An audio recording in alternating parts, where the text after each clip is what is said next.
Hello, this is the Shoeless Shepherd, and today I think we should talk about our tears, our fears, and our ears. In times like this, we all have fears. Fear of tomorrow, fear of today, fear of the news. Sometimes it comes with tears, and we all wish someone would have the ears to listen to us. This is the situation many of us find ourselves in, and so I thought it was apt today to talk about Genesis chapter 16. And this is the passage I will just briefly talk about that is about a woman who had tears, who had fears, and was searching for someone to listen.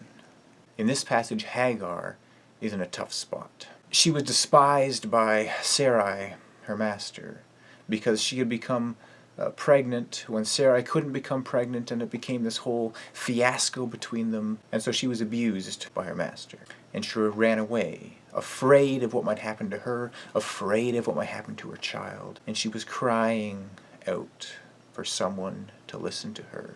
Some way, somehow she could get through this. And in that moment, God talks to her, God speaks to her, God shows up.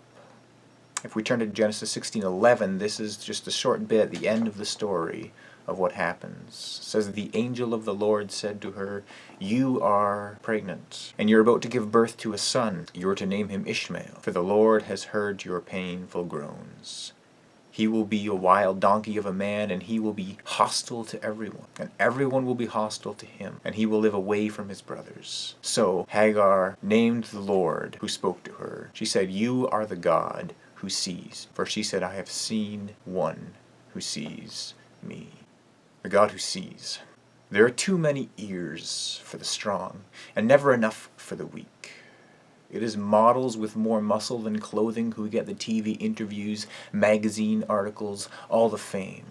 Spotlights bouncing from glistening skin to plastic smiles. Everyone is watching, listening. Fame is desirous to the meek-minded widow, the struggling artist, the bully on the playground, when the only love we've ever known cries on a cold grave, hides between drops of water and strokes of color, or screams our name in the heat of custody battles, without seeing their child through the smoke. We want to be noticed.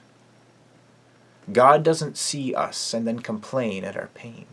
He will not spout idle wisdom from the mountain tops and leave us wandering in the valley. He doesn't wait for us to get famous before being interested in our lives. He seeks us out in the moments when our heartstrings are the only music and the clapping of our tears against the shore is love's applause. He doesn't grudgingly set down his TV remote after we call him, but seeks us out because he hasn't heard from us in a while, and he wants to know if everything's all right. For Hagar, there was no applause, but the clapping of bare feet against desert sandals, no choir to herald her approach, but the whispering wind.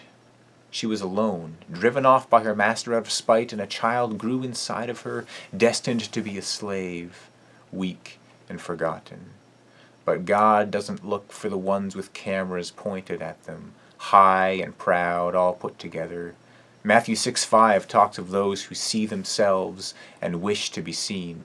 Hypocrites. They have their audience, and God is not in the crowd. Instead, God searches for those living on the darkest pages of their stories, and he grabs the pen once we have no more strength for words. I see you. I hear you.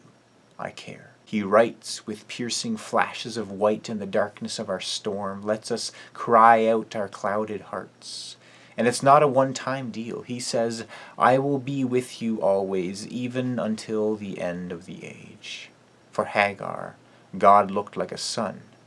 God did not run from her misery, but to it, and wrote Ishmael into the clouds, burning holes of white where a storm used to be. Her son was named after her only friend in the darkest, Ishmael, which translated means the God who hears. He would be an ever-present reminder for Hagar when the storm clouds gather. When no one else is there, God sees, God hears, God cares. See, Hagar in this moment, she recognized something that oftentimes we miss. That God sees us, that God hears us, and that God cares. It's such a simple statement, and yet it's so profound. So profound to her that her son was named after the God who hears. And she, in fact, renamed God at this point. Everyone was calling God Yahweh, and she calls God the God who sees me. The God who sees me. Because to her it was more important to know that God was one who sees us than to know that God was the Almighty. And in this moment where we may find ourselves with our own fears, with our own tears, might we realize and might we remember that we have a God who hears.